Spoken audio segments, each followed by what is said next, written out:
aqui. Não são muitas. This call is now being Beleza. recorded. Gravando. Primeiramente, boa tarde a todo mundo. Meu nome é José dos Reis Neto, sou procurador da Fazenda Nacional em Uberaba, Minas Gerais. Hoje já é a sexta aula, salvo engano, do nosso projeto de orientação. Começamos aqui em Uberaba, só com os nossos estagiários terceirizados. E, a partir de algumas ideias, nós conseguimos expandir e chegou no Centro de Altos Estudos, mandamos e-mail e hoje estamos aí com 68 pessoas assistindo. Estou muito, muito, muito feliz. Boa tarde aí para os estagiários de fora que estão nos assistindo, para os colegas procuradores que compareceram. Quero deixar aberto para quem quiser fazer alguma pergunta, alguma colocação, pode perguntar no chat. Está disponível para qualquer pergunta durante a reunião, para quem não participou ainda. Aos colegas procuradores que estão assistindo, o projeto está aberto para alguém que quiser ministrar aulas também. É só me mandar e-mail ou me chamar no WhatsApp lá pelo grupo, não tem problema nenhum. Meu e-mail é josé.reis. Então, se alguém quiser mandar, pode ficar à vontade. Bom, gente, vamos parar de enrolação, já demoramos um pouquinho. Nossa orientação de hoje é sobre alienação judicial de bens. Eu tentei definir um tema próximo, assim, para vocês saberem o que poderiam esperar hoje. O que eu quero falar é do jeito de você receber obrigações em juízo. Ou de obrigações ajuizadas que podem ser recebidas fora dele. Fiz uma listinha aqui de temas, um roteirinho para a gente acompanhar. Acho que vai dar para a gente falar de tudo hoje. Se não der, a gente continua na próxima aula. O oferecimento, a sugestão de temas pode ser feita no grupo do WhatsApp. Inicialmente, a gente não tem tema. Eu estou pensando na semana que vem falar sobre compensação. Mas está aberto para quem quiser fazer sugestão lá. A gente pode estudar o tema que vocês quiserem. E vamos lá. Eu vou iniciar uma apresentação aqui. Ela vai aparecer na tela de todos aí.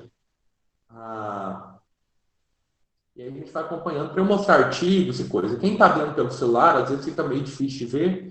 Eu vou lendo os artigos junto, o que a gente foi explicando, e depois disponibilizo no YouTube também, para caso alguém queira assistir, não tem problema. Depois você consegue assistir no computador.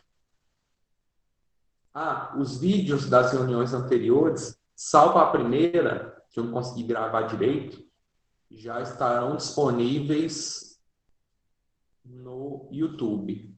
A segunda e a terceira eu já disponibilizei. O link já está lá no grupo do WhatsApp e vou mandar o link da quarta, lá mais cedo, mais tarde. Mais tarde eu vou enviar lá. Está terminando de carregar o computador, porque os arquivos de vídeo são meio grandes. Vamos lá, então. Vou iniciar a apresentação.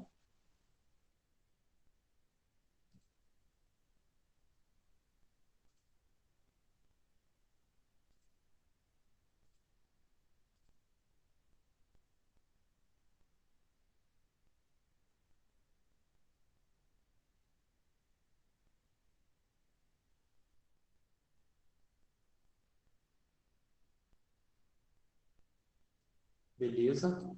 Vamos lá.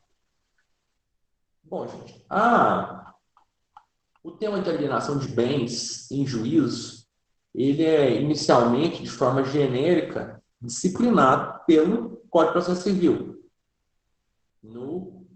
na seção 4, a partir do artigo 876.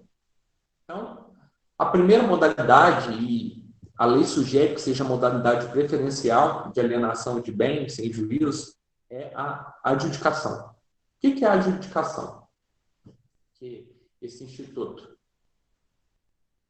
Na adjudicação, o credor ou outros pretendentes, a gente vai ver isso melhor agora, podem ficar com o bem que está sendo penhorado para si, como forma de saldar a dívida. Certo? Então é isso. Você vai pegar o bem para você e saldar sua dívida. Se o valor for inferior ao do bem, o valor da dívida for inferior ao do bem, você paga a diferença. Se o valor for superior ao do bem, você continua a execução com o restante e quita aquela parte que o bem corresponde, com base, no mínimo, na avaliação judicial. Beleza? Por que eu falei no mínimo? A adjudicação, ela, no primeiro conceito dela, aqui no artigo 876, ó, é lista ao exequente, oferecendo preço não inferior ao da avaliação, requerer que lhe sejam adjudicados os bens penhorados, oferecendo preço não inferior ao da avaliação. Por quê? Olha aqui o que o parágrafo 5º fala.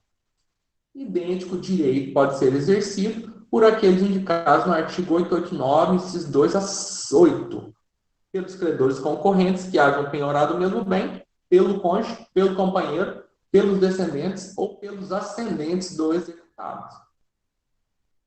Que isso? Então, a gente está pensando num concurso de adjudicantes. É um leilão de adjudicação. Não falar em termos práticos. Você oferta um preço, né? A avaliação de um bem, por exemplo, é 50 mil reais. Por isso que a gente fala, ó, eu, por 50 mil reais eu adjudico. E aí, vai intimar o executado, né? Ó, regra intimada.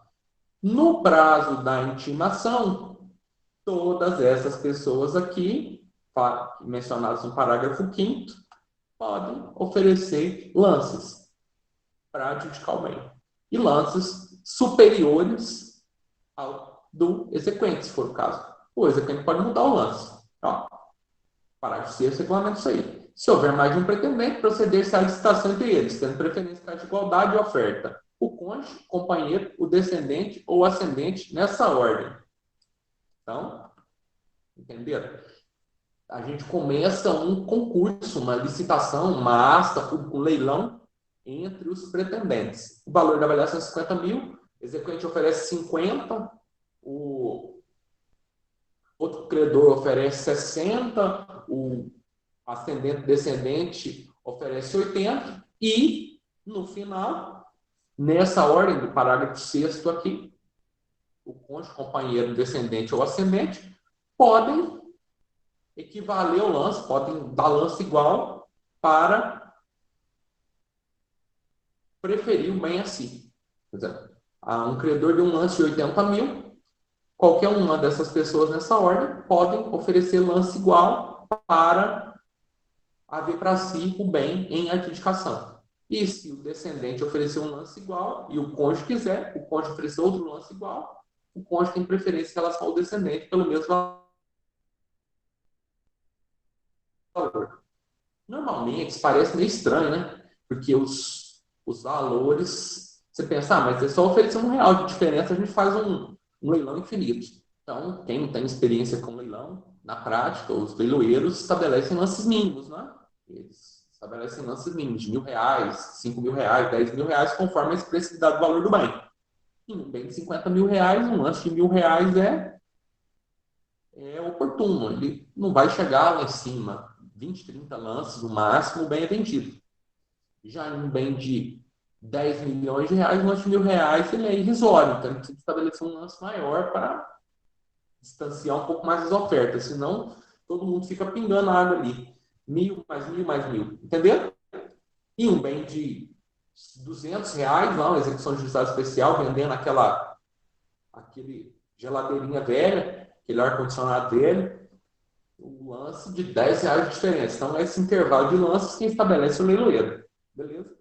Essa licitação não necessariamente é feita por um leiloeiro. Ela pode ser feita pelo oficial de justiça, pelo juiz, ela pode ser feita, inclusive, por petição nos autos. O juiz normalmente determina uma forma para que ela seja feita para evitar tumulto processual, né? Já imagina se os lances forem feitos por petição? Todo lance que vier tiver que vir uma petição nova, aí junta, e aí intima todo mundo de novo. Então, normalmente, ele faz um procedimento, uma asta, um eventozinho para, ou nomeia até um leiloeiro para que essa licitação seja realizada. Ok? Ainda sobre a adjudicação, diz que o artigo 877 do Código de Processo Civil, no prazo de 5 dias, contado da última intimação, decididas as questões, o juiz ordena a lavratura do auto de adjudicação. E aí, no parágrafo primeiro, ele vem: considera-se perfeita e acabada. Esse termo parece um termo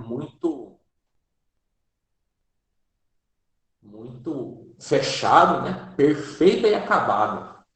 A adjudicação com a lavratura do auto e a assinatura pelo juiz, adjudicatário, escrivão, chefe de secretaria, e se estiver presente, pelo executado.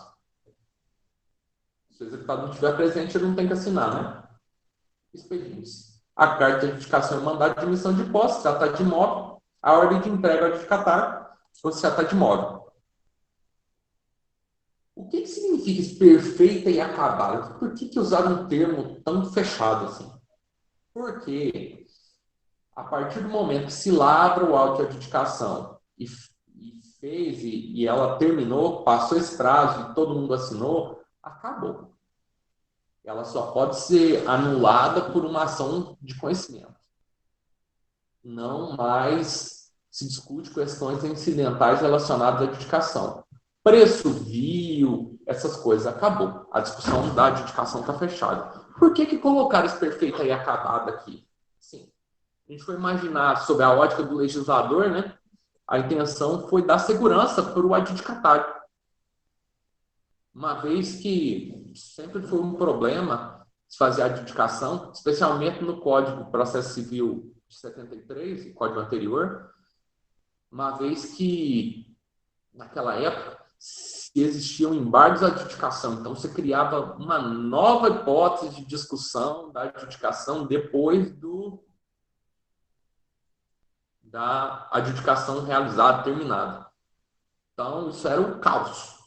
O caos. O pessoal adjudicava e nunca pegava o bem. Então, todo mundo assinou, acabou, entrega o bem e problema. Se tiver ação de conhecimento, aí é outra discussão para frente. Mas aí o bem tem que ser entregue e o adjudicatário já começa a fruir do bem. Ele já assume todas as características de proprietário. Exceto a posse, que é realizada um pouquinho depois com a execução do mandado de emissão de posse ou com a entrega do bem ao adjudicatário. Certo? Tem uma regrinha aqui que não trata bem de adjudicação, mas eu destaquei ela, já que a gente está dentro dessa sessão, para falar disso. Frustradas as tentativas de alienação do bem, ou seja, frustradas as tentativas de leilão, que é o que a gente vai falar daqui a pouco, é reaberta a oportunidade para o requerimento de adjudicação. Ou seja, todas aquelas pessoas que a gente falou lá atrás podem fazer postulações relacionadas à adjudicação. E podem também fazer um requerimento de nova avaliação. Por que isso aqui? Vocês imaginam, um bem foi avaliado por R$100 mil. E aí ninguém quis adjudicar, ele foi a leilão de 50% da avaliação. Os juízes normalmente mandam 50%. Ninguém arrematou, ninguém falou nada. A seguir, voltou, foi de novo para o leilão, 1, 2, 3 vezes, ninguém arrematou, ninguém quis comprar. Volta para o requerimento de adjudicação. E aí o credor falou: opa, peraí, eu até posso adjudicar isso aí, mas esse valor está extrapolado. Olha lá, foi para leilão pela metade do preço e ninguém quis arrematar. Então, avalia lá que esse negócio aí vale menos. E pode fazer uma postulação, sabe? Indicar parâmetros razoáveis, tudo. Juntar laudo particular e tudo para tentar instruir uma nova avaliação de uma forma melhor. Deixa eu ver se tem alguém esperando para entrar aqui. Não.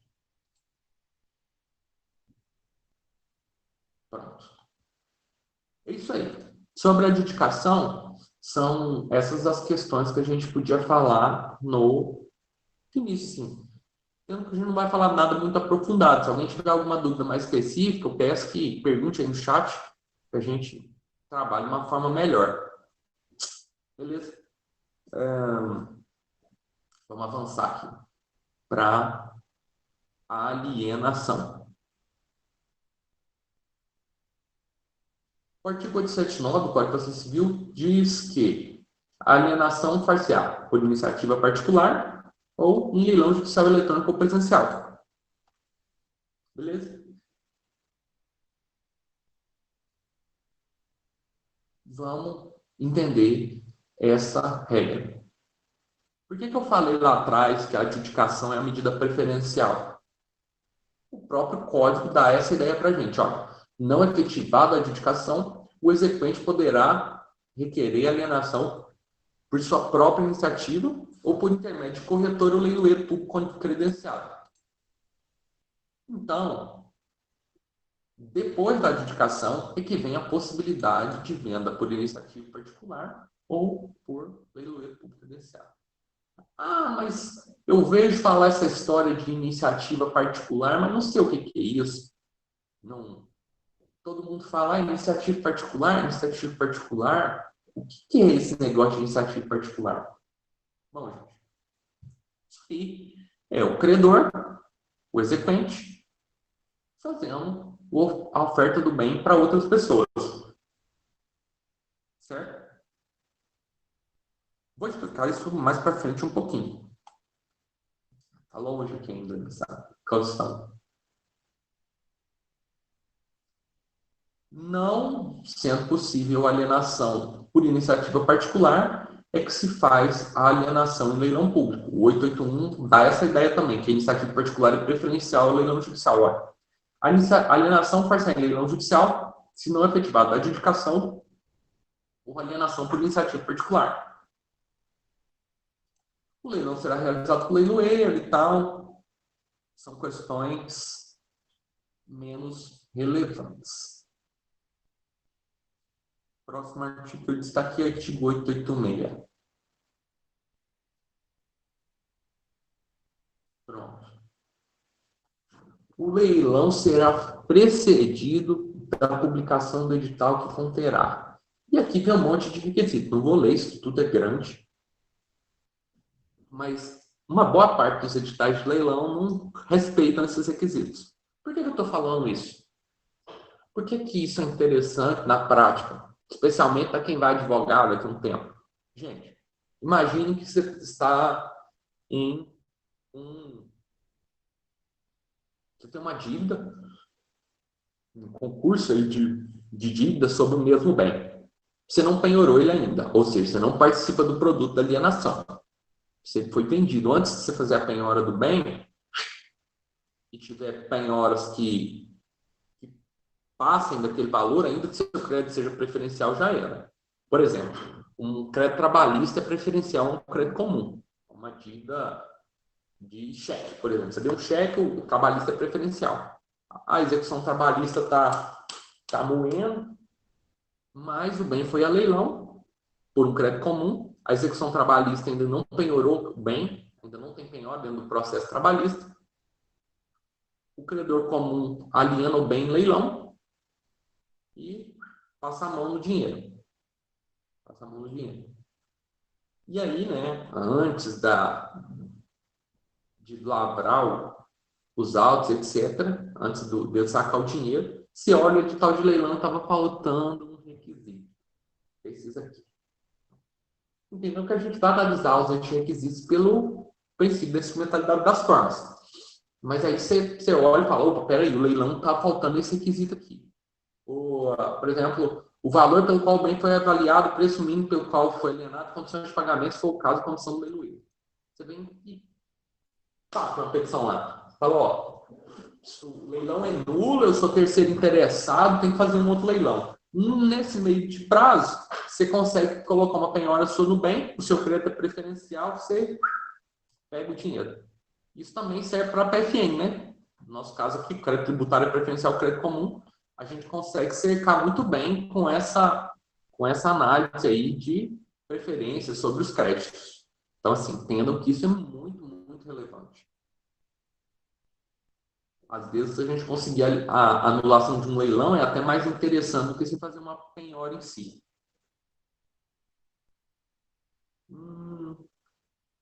Artigo 889.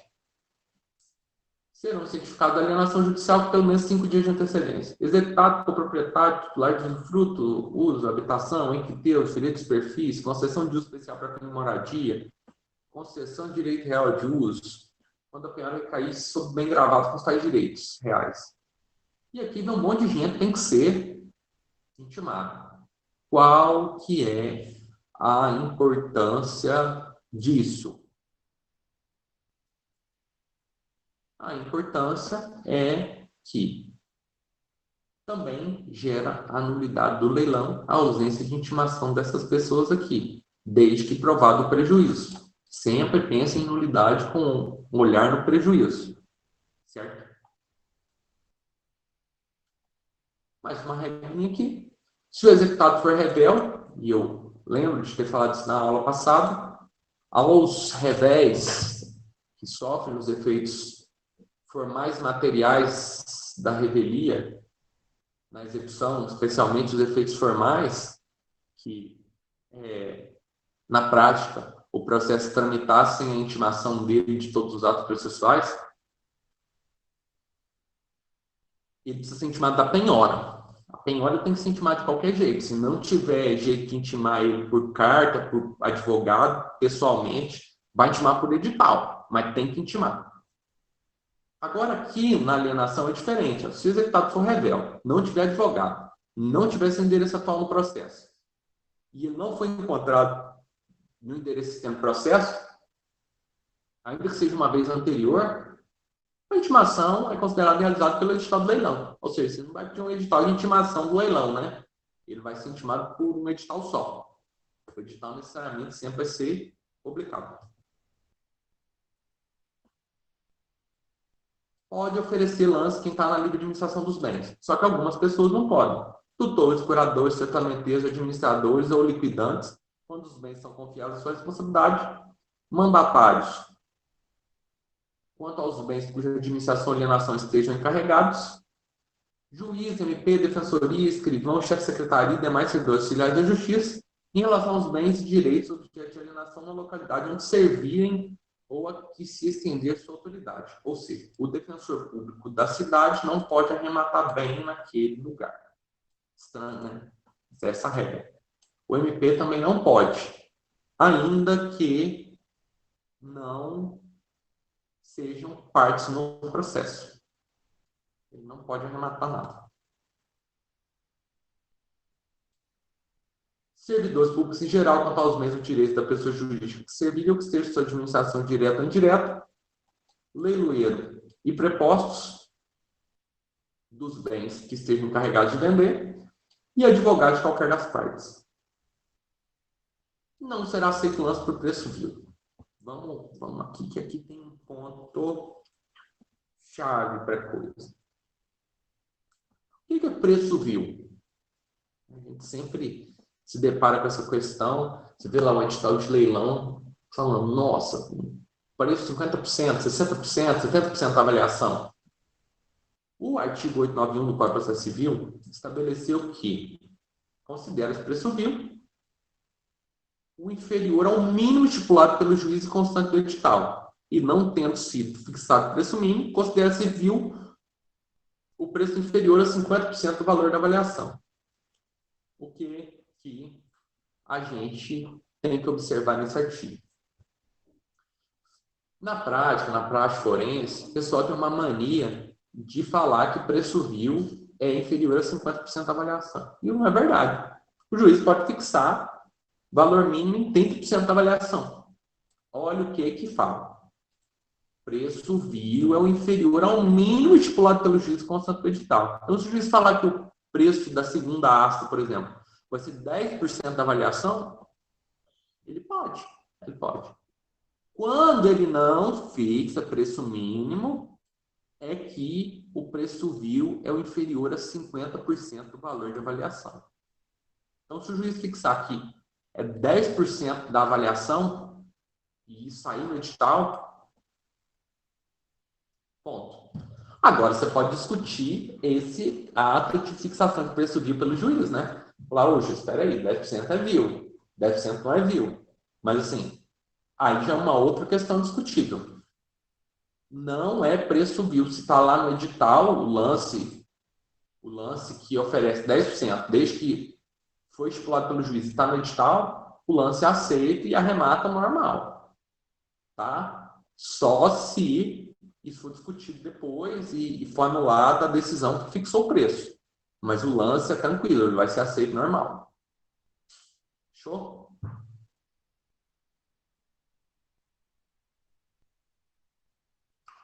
Próximo artigo. Artigo 895. Isso é muito interessante para quem vai trabalhar com execução ou que tem interesse em investir em leilão, né? Eu, particularmente, gosto demais de comprar bem em leilão, sabe? Esses dias eu brinquei com uma colega aqui, de Uberaba, uma procuradora. Falei que tudo que eu compro, ela pode saber quem é leilão. Se eu comprei vaca, foi no leilão. Se eu comprei carro, foi no leilão. Se eu comprei imóvel, foi no leilão. É mais fácil, né, gente? Não tem que ficar correndo atrás de documentação. Ah, vou explicar isso aí, aproveitar esse parênteses para eu explicar das modalidades de aquisição de bens. A aquisição de bem em asta pública, ela é uma aquisição originária. O que isso significa? O bem é como se a propriedade começasse sem vícios da aquisição para frente. É igual ao escapião. A partir da data que você arrematou o bem, ou que você escapiou um bem, ele começa dali sem nenhum dos vícios, direitos ou ônus que o gravavam anteriormente. Então, o bem está hipotecado. Eu arrematei ele hoje, a hipoteca não vai seguir no bem. Isso tem até uma regra específica sobre isso do Código de Processo Civil que fala que a hipoteca vai se subrogar no valor do bem arrematado. Mas nenhum dos direitos reais que estão no bem, usufruto, qualquer coisa, eles não vão seguir a partir da arrematação, salvo se arrematar numa propriedade, né? Aí não. Mas se arrematou um bem que está penhorado, a partir do momento que você assinou a carta de adjudicação lá, de arrematação, que você registrou ela, acabou o bem, é seu, começa dali a propriedade. A característica do direito de sequela dos direitos reais, que gravam o bem por onde ele percorrer, e não vai acontecer nessas casos de modalidade, nessas alienações judiciais, que são modalidades de aquisição originária da propriedade. Por que isso importa? Qual a diferença de uma compra e venda particular? Na compra e venda particular é uma modalidade de aquisição da propriedade derivada. Ou seja, todos aqueles direitos, aquelas penhoras, aqueles penhores, aquela antícrise, aquele direito real de uso, tudo aquilo que está lá no bem que grava ele, vai seguir a partir do momento que você compra. É uma característica dos direitos reais que se chama direito de sequela. Nome feio, mas é isso aí. Ele vai acompanhar o bem até ele ser extinto, até o direito ser extinto. Beleza? Então, por isso que é tão interessante comprar em leilão. E aí, esse artigo chama a atenção porque ele regulamenta as formas de pagamento do leilão, né? Até o início do primeiro leilão, a proposta de aquisição do bem não poderá ser inferior ao valor da avaliação. Até o início do segundo leilão, a proposta de aquisição do bem por valor que não seja considerado vil. Então, até o início do segundo leilão, o exequente, ou qualquer parte, inclusive o exequente, o exequente não está adstrito à adjudicação. O exequente pode arrematar o bem no leilão, se ele preferir, sem problema nenhum. Até o início do leilão, a proposta de aquisição do bem por valor que não seja considerado vil. E aí volta lá, né? É uma remissão ao que a gente viu antes, que se o preço vil é fixado pelo juiz, se ele não fixou, 50% da avaliação. Na proposta, em qualquer hipótese, o pagamento será de 25% do valor à vista e o restante parcelado em 30 meses, garantido por caução idônea, quando se tratar de imóveis, e por hipoteca do próprio bem, quando se tratar de imóveis. As propostas de aquisição em prestação indicarão prazo, modalidade de indexador de correção monetária. Assim, entendo que os próprios leiloeiros fazem isso de uma forma meio equivocada. As propostas, elas são apresentadas até o início do leilão, ou seja, até o início do primeiro leilão, o interessado faz a proposta de aquisição pelo valor da avaliação. Até o início do segundo, a proposta de aquisição parcelada do bem pode ser por valor que não seja considerado vil. Ou seja, você faz antes do leilão, entendeu? Mas, na prática, os leiloeiros esperam o leilão começar e aí, no meio do leilão, as pessoas vão falando, eu quero arrematar parcelado, meu lance é parcelado e tal. Quem já foi em leilão judicial já deve ter visto que é assim. Mas, antes do leilão começar, a parte pode ofertar uma proposta de aquisição. Seja ela encaminhada pelo leiloeiro, seja ela encaminhada diretamente ao processo. Respeitadas essas regras, 25% de entrada e 30 meses para pagar o resto. Tá?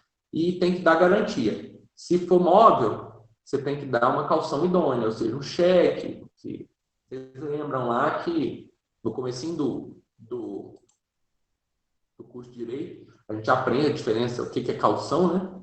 Uma garantia, e ela pode ser fidejussória, esse nome feio, é quando é uma garantia pessoal. Um cheque, uma fiança, a pessoa dá uma caução lá para garantir isso de uma forma pessoal, um direito, um valor que não está vinculado a nenhum bem. O oposto disso é uma caução real, ou seja, você dá um valor ou você dá um bem para garantir o cumprimento daquela prestação. E aqui você dá uma caução idônea, pode ser fidejussória ou real. Não tem nenhuma restrição quanto a isso. O juiz aceita a caução e beleza. Se não aceitar, ele vai te abrir espaço para oferecer outra caução no lugar da que você ofereceu. Tá? Tem umas regrinhas aqui de multa para se não cumprir e tudo.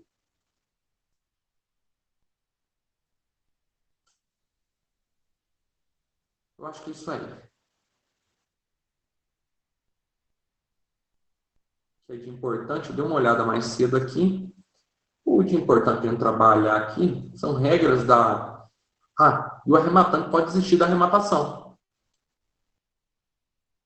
desde que preencha algumas das condições.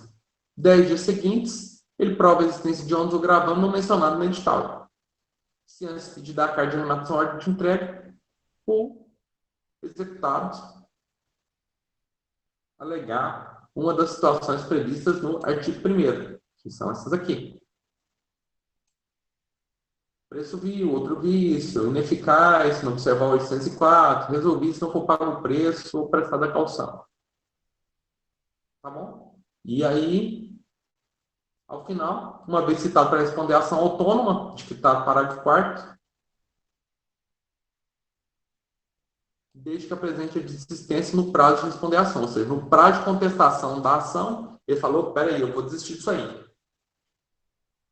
Ele apresenta contestação na ação, desiste lá no processo da arrematação. Tá aqui, ó. Após a expedição de carta de arrematação, a invalidação da arrematação poderá ser pleiteada por ação autônoma, em cujo processo arrematante figurar como litisconsorte necessário. Só para lembrar aqui, quem litisconsórcio necessário é aquele que duas pessoas precisam aparecer obrigatoriamente. Existe litisconsórcio facultativo e litisconsórcio necessário. O facultativo é que as pessoas podem compor o mesmo polo da ação, desde que concordem, mas se eles propuserem ações autônomas, não tem problema. Nesse caso aqui, o executado, né, a pessoa que pretende anular a arrematação em ação autônoma, vai colocar o exequente, o executado e o arrematante como litisconsortes necessários. Beleza? Gente, o que eu tinha para falar do Código de Processo Civil era isso. Tem esse artigo em 904 aqui que é óbvio, né? A satisfação do crédito exequente parcial pela entrega do dinheiro, pela adjudicação dos bens penhorados. Eu tinha até botado uma ordem diferente aqui, mas eu vou mudar isso aqui. Vamos passar para as modalidades de extinção das obrigações no Código Civil. Rapidinho, porque o tempo está curto.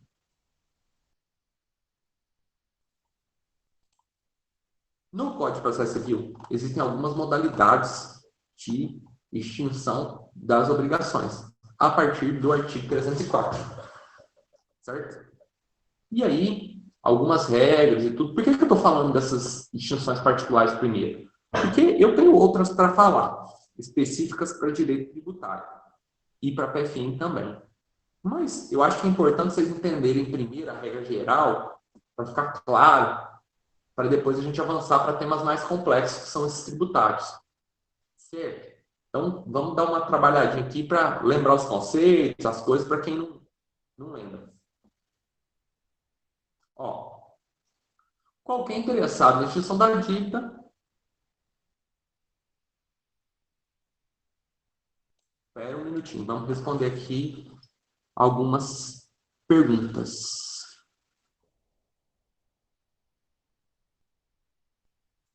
Maria Aparecida de Souza Santos. Vejo bastante arrematação com depósito de 30% mais parcelamentos pelo novo Código de Processo Civil. Maria Aparecida, o novo Código de Processo Civil fala em 25% no mínimo. Mas, assim, os juízes, às vezes, fixam valores superiores, que não tem prejuízo nenhum. E os arrematantes, os pretendentes à arrematação, eles podem oferecer um valor de entrada superior também. Isso não é obrigatório, entendeu? O 25% é o mínimo estabelecido, mas a proposta ela é flexível. Essa é uma regra mínima para as obrigações comuns, com esse depósito de 30% mais parcelamentos. No âmbito tributário, essa arrematação é diferente. A gente vai falar mais para frente. Mas, na prática, são essas regras as comuns. Beleza? Bruno Silva. O terceiro interessado pode desistir do leilão, alegando que não foi mencionado no edital do leilão qualquer gravame sobre o objeto existente do leilão. É assim, chamamos de terceiro interessado aqui o arrematante, né? É o que você quis dizer, né? O arrematante é o terceiro interessado. É isso mesmo que o Código de Processo Civil fala. Ó, vou voltar lá para você ver. Aqui, ó. O arrematante pode desistir da arrematação, sendo imediatamente devolvido o depósito que tiver feito.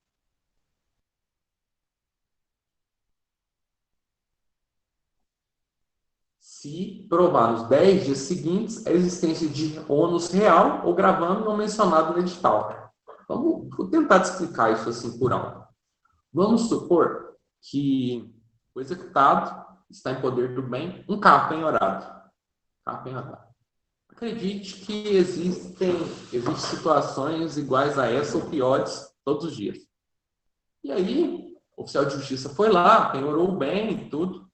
Ou o oficial de justiça deixou de observar que o bem estava gravado com uma alienação fiduciária, por exemplo, ou ele penhorou, beleza, não fez nenhuma anotação lá no sistema, no Renajude ou no Detran, e depois ele foi lá no banco e alienou o bem para pegar um dinheiro. Já está tudo ferrado mesmo, ele vai lá e faz a alienação fiduciária.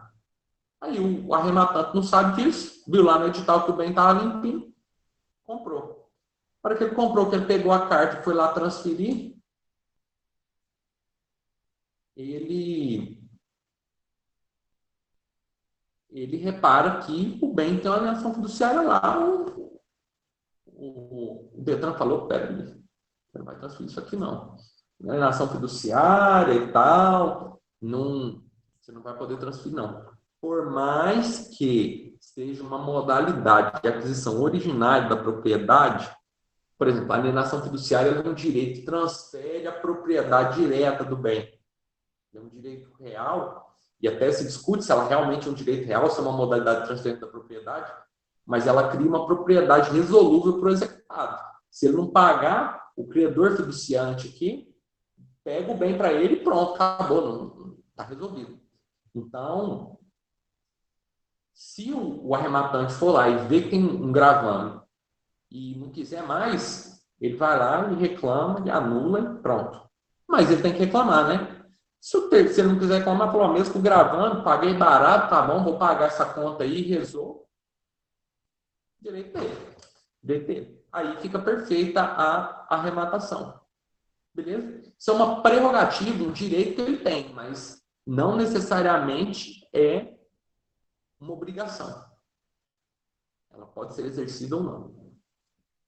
Maria Aparecida, eu tentei te explicar aí, não consegui. Vou pedir para depois você reassistir o vídeo no, no, no YouTube, que deve estar gravado. Deixa eu tentar mudar meu celular de lugar aqui. Às vezes melhora um pouco. A internet aqui no prédio é muito ruim, porque eu estou em um andar baixinho. Acho que vai melhorar.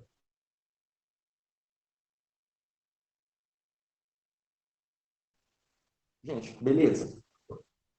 Eu vou te explicar de novo, eu acho que agora vai melhorar um pouco o áudio. Melhorou? Tá falhando ainda?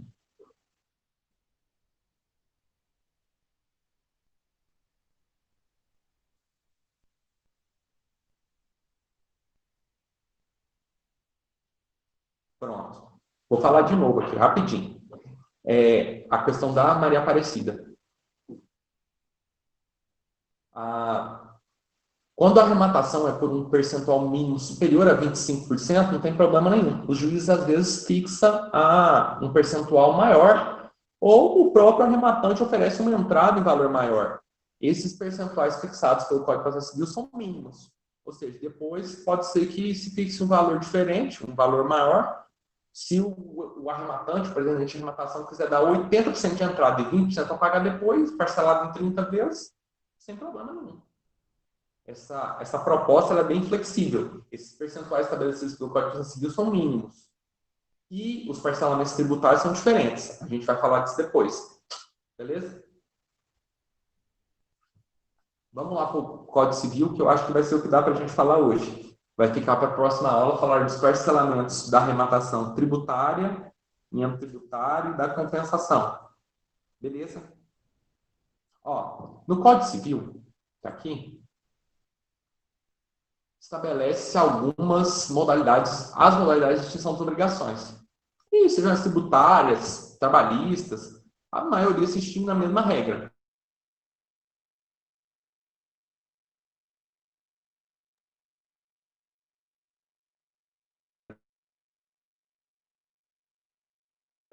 São a regra geral de extinção das obrigações. Qualquer executar uma modalidade essencial de quitação para pagamento das obrigações, tá? Para extinção das obrigações. O pagamento ele é a modalidade básica. Então, beleza. Aqui, no artigo 304, onde começa a falar da extinção das obrigações, se cria uma regra para o pagamento realizado do terceiro interessado. Qualquer interessado na extinção da dívida pode pagá-lo, usando, se o credor se opuser, os meios conducentes à exoneração do devedor. Ou seja, se um interessado quiser pagar e o credor fala, eu não quero receber, eu quero receber do fulano lá, porque é ele que me deve. Você pode ir lá e consignar o pagamento. Mora acipiente. Accipiente, que é a mora do credor. Vocês sabem que a mora pode para os dois lados, né? A gente vê só a mora do devedor, porque é a mora lógica. O devedor, a pessoa deve, a pessoa deve.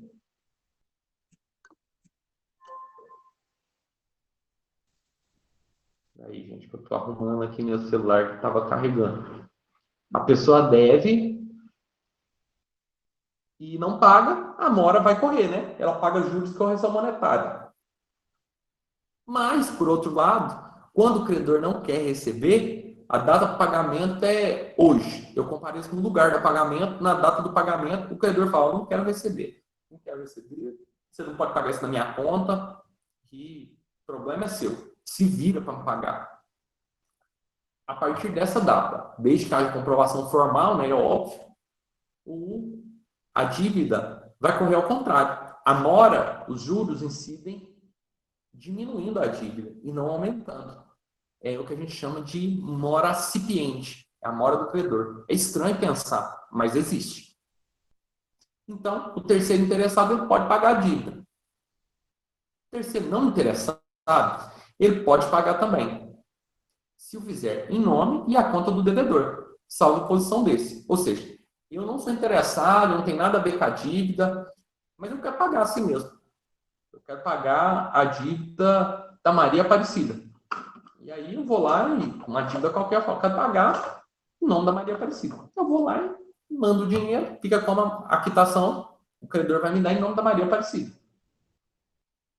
Que eu vou pagar em nome dela, e como se ela estivesse pagando. Quando o terceiro interessado paga, esse próprio nome tem direito a repousar se pagar, mas não se subroga nos direitos do credor. E aí, gente, vem o pagamento, ou a essência do que eu queria falar. Interpretando-se a contrassenso essa regra, né? O pagamento realizado pelo terceiro interessado, ele se o terceiro interessado ele se subroga nos direitos do credor. Ou seja, ele tem todas as preferências do crédito anterior. O que eu estou falando? O que eu estou falando? O crédito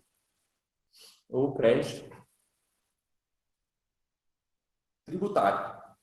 Alguém vem e fala assim, o crédito tributário eu vou pagar.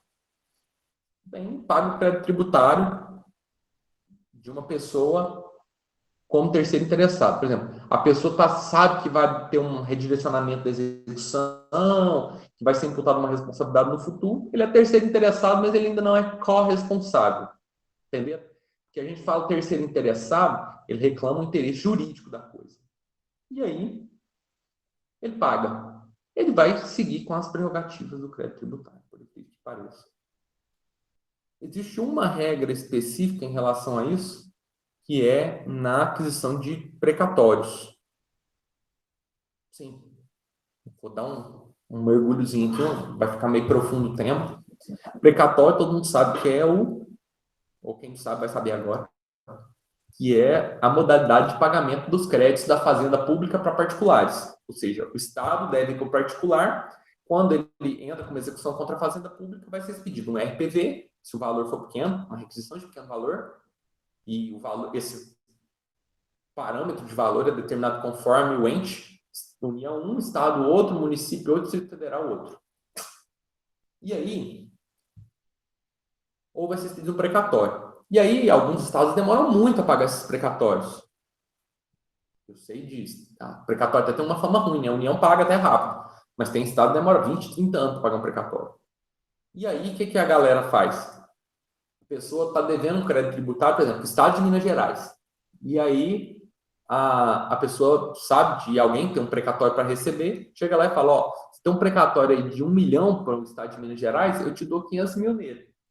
A pessoa, às vezes, acha interessante, precisa do dinheiro, às vezes não sabe nem quando vai receber, vende. E aí suponhamos que seja um precatório trabalhista, um precatório com direitos preferenciais. Nesse caso, de aquisição de precatório, ele perde a prerrogativa, a preferência a partir do momento que ele é transferido para terceiros. É a única regra que perde a preferência. Certo? Então, isso aí, inicialmente, aí o crédito perde a natureza. E passa a ter uma natureza comum. É difícil imaginar que um terceiro interessado vai fazer isso, né? Normalmente quem faz esse pagamento é terceiro não interessado, porque a gente fala em interesse jurídico. E a pessoa que compra um precatório para garantir uma execução fiscal, ele não tem interesse jurídico, né? Ele tem interesse econômico, interesse em ganhar dinheiro com isso. E aí, realmente, ele perde a preferência, seja por essa regra da jurisprudência, seja por ser terceiro interessado. É uma interpretação caso a caso, assim, mas as duas hipóteses fazem com que ele perca o direito. O tempo está indo, mas estamos acabando também. Anotei uma outra coisa aqui.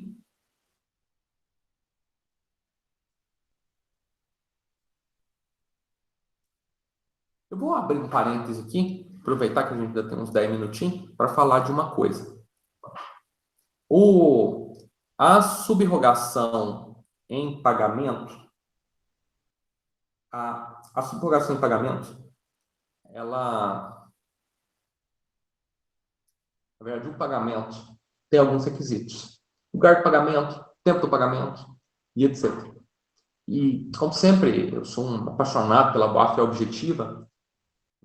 Esse dia a gente falou de alguns deveres anexos à boa-fé objetiva, especificamente na aula passada, que a gente falou da simulação, venir contra facto próprio e tal, e hoje a gente vai falar de outro, que é a modificação dos contratos pelo exercício deles de forma diferente. Isso tem um nome como dever anexo da boa-fé objetiva, que se chama suppressio and surrectio. Escreve suppressio e surrectio. Esses deveres anexos fazem com que os contratos sejam informalmente alterados. Quando isso acontece? Por exemplo, eu tenho um contrato de aluguel em que o devedor deve vir ao meu endereço no dia 5 de cada mês e me pagar o aluguel. E a mora, ela vem de qualquer jeito, né? Se não for cumprido o lugar do pagamento, ela também acontece. Você não é obrigado a ir lá receber. O cara tem que vir na sua casa de pagar se estiver previsto no contrato. Obrigação. Esqueci o termo agora.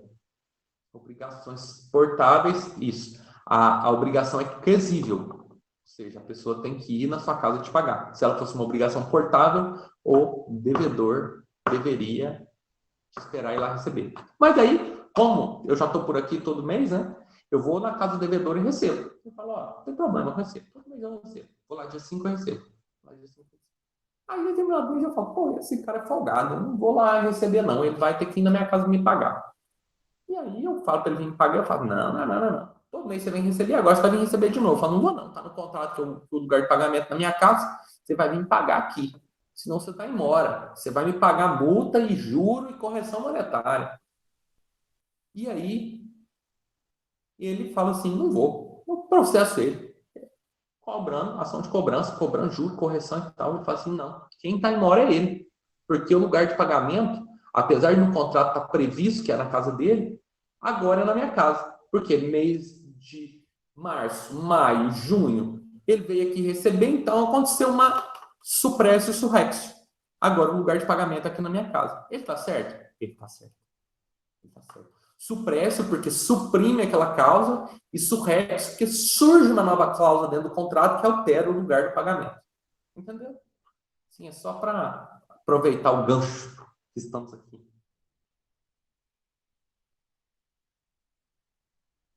Eu vou preferir. Vou falar de mais um tema para a gente terminar e vou deixar para falar do último tema de outros dois temas na próxima aula, vou destacá-los aqui, que a gente consegue falar melhor, porque esses são mais complexos. Beleza.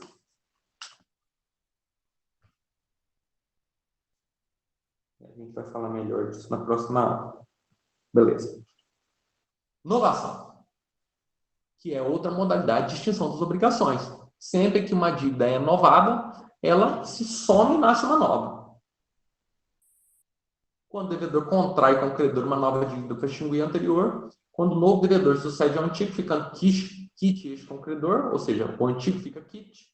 Quando, em virtude de obrigação nova, outro credor é substituído ao antigo, ficando o devedor quite com este. Vamos lá, entender o que é isso. O devedor contrai com o credor uma nova dívida para substituir a anterior. O que é isso? É o exemplo clássico quando você pega um empréstimo para pagar o outro, né? O banco fala, não, vamos fazer um refinanciamento da sua dívida. Você fala, vamos embora então. Vamos embora. Menos juros e tal, vai compensar, vamos embora. E aí isso acontece. A dívida anterior é extinta, você vai pagar ela com empréstimo e fica com a dívida nova para dever, né? Inovação clássica. Quando o devedor novo sucede ao antigo, ficando este quite com o credor. O que é isso? Por exemplo, em um contrato, né, em que você cede a dívida, é uma assunção de dívida por um terceiro, que a assunção vem de assumir. O terceiro assume a dívida e, com isso, ela é extinta para com o devedor primitivo. Beleza? E aí vem uma terceira hipótese. Quando, em virtude de obrigação nova, outro credor é substituído ao antigo, ficando o devedor quite com este. Ou seja, essa é a hipótese de cessão de crédito. O crédito é cedido para outro credor, e aí, é lógico, né, que a obrigação ela é extinta em relação ao credor anterior, e o devedor passa a dever para outra pessoa. E aí, isso repercute diretamente em prazo prescricional, em tudo. Por isso que esse artigo 361 é tão importante. Ó. Não havendo ânimo de inovar, ou seja, não havendo ânimo de fazer a inovação, de criar uma nova obrigação, expresso ou tácito, desde que inequívoco, a segunda obrigação só confirma a primeira. Você tem uma dívida, aí você vai lá no banco e fala, não, prorroga para mim e aumenta o juro. O banco fala, beleza. Novou? Não, prorrogou a primeira. Por que a gente está falando sobre isso? Porque quando você nova, que nasce uma obrigação nova e é extinta a anterior, os vícios da obrigação anterior também são extintos. Então, se você for discutir um valor para receber depois, uma coisa, aquilo já está correndo prescrição, sabe? As regras são daquele anterior. Essa nova já tem outras regras. Quando você confirma a primeira só, o contrato ainda se rege por todas as regras da primeira, com direitos, com garantias, com deveres, entendeu? Gente, fechou nosso prazo. É isso aí. Vou fechar aqui os meus artiguinhos, minhas leis que deixei aberta. Vou fechar a apresentação.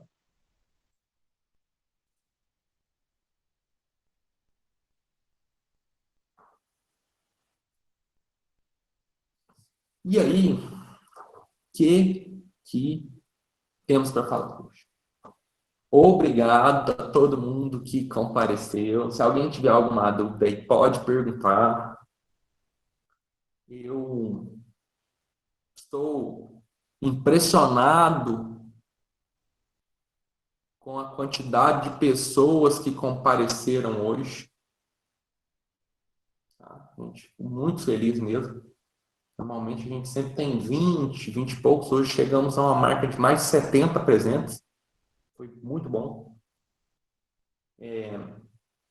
Palavra está aberta aí, caso algum colega queira falar alguma coisa.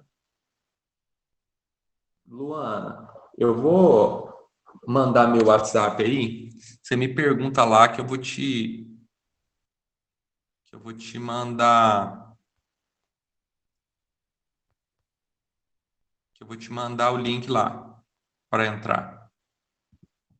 Aí, esse é meu WhatsApp. Quem quiser chamar lá para discutir alguma coisa, nós estamos aí para isso mesmo, tá? Na semana que vem vamos falar sobre parcelamentos judiciais de dívida tributária, de arrematação tributária, parcelamento de arrematação de dívidas tributárias e de compensação em âmbito tributário, inclusive dentro dos embargos de execução. Eu acho que é um tema relevante, escrever, tem um artigo sobre isso, da compensação em âmbito de embargos. A gente vai falar disso tudo na próxima aula. E é isso aí. Logo eu vou disponibilizar essa aula também para que tá no YouTube. Beleza? Um agradecimento aí a todos mesmo. Fechou. Agradecimento especial a Camila Matos Abreu, estagiária aqui da PFN Uberaba, que está me auxiliando nos temas e nos grupos, a responder o pessoal e organizar. Muito, muito obrigado, Camila. Está sendo muito útil, muito válido. Gente, é isso aí. Até a próxima. Obrigado. Vou parar de gravar aqui.